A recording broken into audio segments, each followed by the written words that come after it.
Le chandail il est dans mon chemin. Ouais, c'est ça, de 5 à 6. Ouais, non, ça, faut que tu travailles. Là. You got vlogs to edit.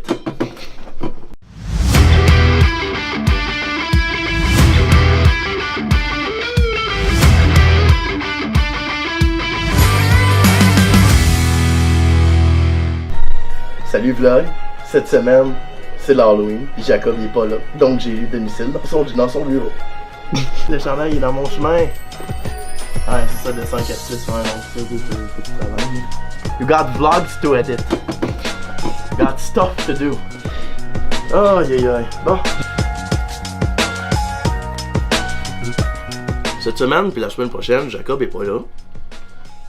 Fait que, je me suis mis à l'aise dans son bureau.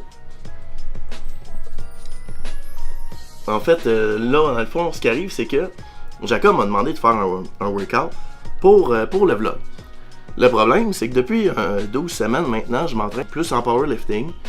Puis j'essaie de faire, vraiment de progresser dans mes lifts pour peut-être un éventuel meet en powerlifting. J'étais pas tendance de vous présenter un workout de powerlifting. Puis ça donne que hier, j'ai quelqu'un qui m'a dit que j'avais perdu des lats. Fait qu'aujourd'hui, on va faire un workout de dos, vraiment fixé sur l'hypertrophie. Donc, bon pré-workout aujourd'hui, une pomme, une apple a day keeps the doctors away, petite galette de riz, beurre d'amande, puis un shake de protéines à la vanille que j'ai pas encore fait, puis qu'on va engloutir assez rapidement.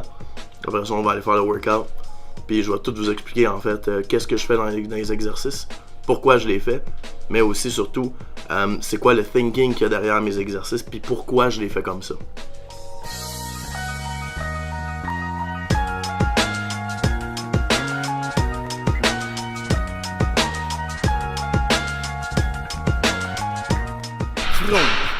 Fait que le premier exercice aujourd'hui, c'est pour le dos.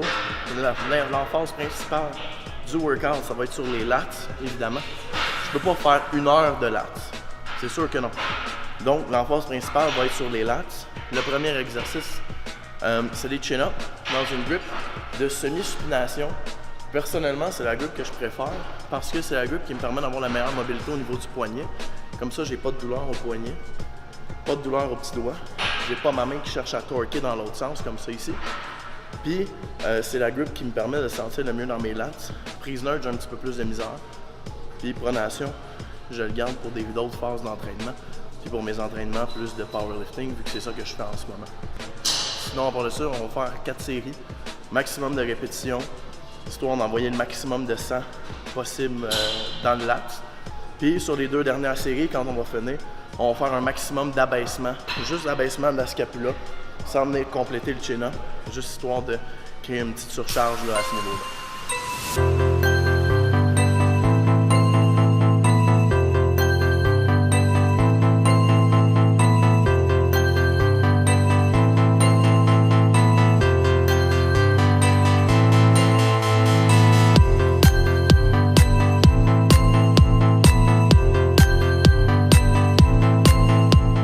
Deuxième exercice, c'est un lat pull down. Il y a vraiment plusieurs méthodes d'exécution pour un lat pull down en fait. Puis la situation, c'est que, dépendamment de ce que tu veux recruter, tu vas te placer différemment et tu vas engager une chaîne musculaire qui est différente. Un lat pull down, comme ça ici, en prise neutre, tu peux autant travailler ton lat que tu peux travailler au niveau du haut du dos, tout dépendamment de comment tu l'engages. Fait que si je me place pour mon lat pull down, puis que je me tiens bien droit, abs tight, puis que je fais un lat pull down vraiment avec les coudes vers l'avant, puis que je pense à venir abaisser mes scapulas le plus possible, mon recrutement va être vraiment mis en emphase au niveau du lat. Par contre, si je me place sur le lat pull down, puis que je me tiens droit, mais que je mets une grosse arc dans mon tronc, moi étant capable, je peux me permettre de le faire vraiment beaucoup, puis que j'engage avec une rétraction, à ce moment-là, je viens plus travailler au niveau du haut du dos et la capacité de rétraction de mes omoplates, moins la capacité d'abaissement, donc moins de recrutement au niveau du lat.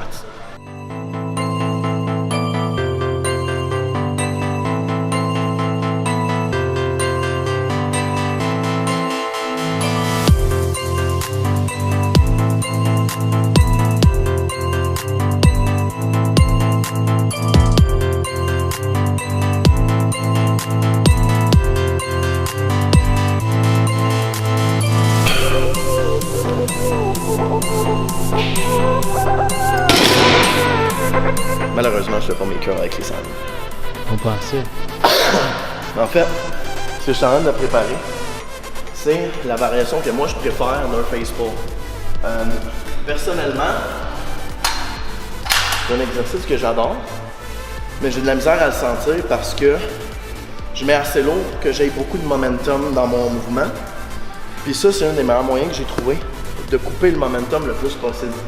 Donc, au lieu de me placer debout, puis vraiment d'avoir comme stabilité juste mes pieds, ce que je fais, c'est que je place le corps un petit peu plus bas, toujours pour qu'il soit en position, si on veut, plus haute que mon visage, pour faire un high cable face pull, si on veut.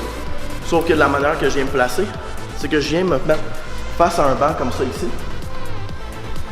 couché comme ça, puis dans le fond, ce que ça fait, c'est que de cette manière-là, j'enlève toute forme de momentum que je pourrais avoir avec mon tronc, toute instabilité. Je m'assure d'être plus stable, avec de pouvoir développer plus de force, d'avoir une meilleure contraction au niveau du muscle. Fait que pour ceux qui ont de la misère à le sentir, cette variation-là du face pull, ça pourrait être quelque chose d'intéressant.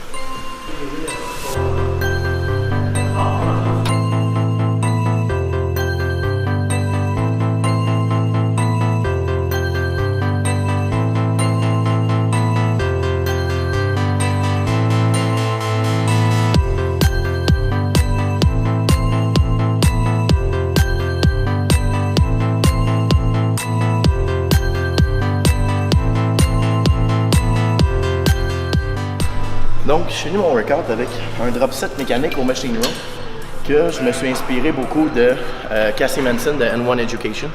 Merci beaucoup, Cassie. Même si on ne s'est jamais rencontrés, je m'inspire beaucoup de tes affaires.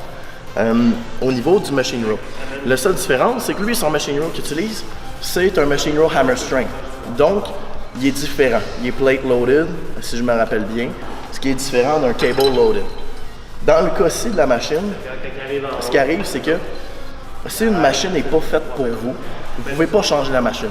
Il faut que vous vous adaptiez vous-même par rapport à la machine. Personnellement, cette machine-là, c'est une machine que je déteste.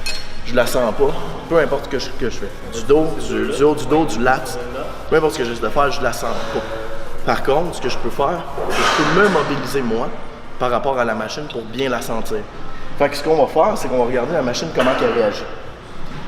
En cette position-là, elle est dure, elle devient de plus en plus dure au fur et à mesure qu'on avance.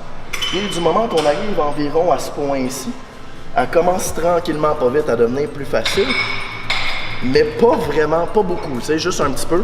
Puis là, aussitôt qu'on dépasse un certain point, qui est à peu près avec la distance du banc, là, la machine, elle devient nettement plus facile, puis le déload est vraiment monstrueux dessus, donc il n'y a plus beaucoup de tension.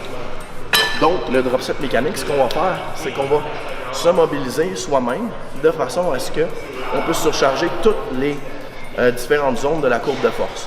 Le premier exercice qu'on va se placer, c'est que je vais me placer comme ça ici, plus loin que le banc, puis je vais prendre la poignée ici, puis mon premier row, dans le fond, va être vraiment une surcharge du top. Donc, dans la portion la plus contractée, je vais surcharger mon las parce qu'il n'y a pas encore de déload.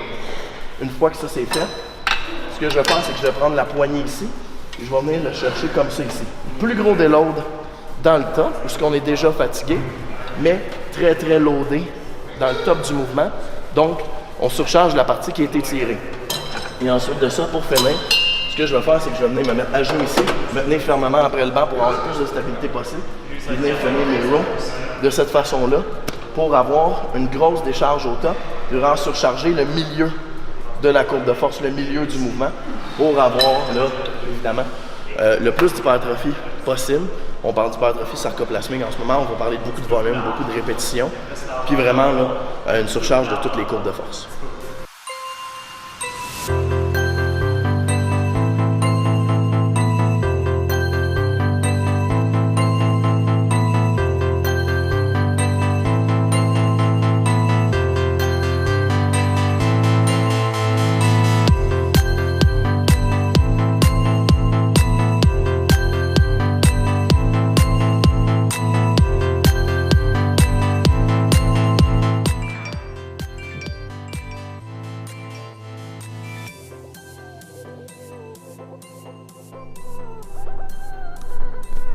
Laissez un pouce si jamais vous voulez que d'autres vlogs soient avec Coach Frank.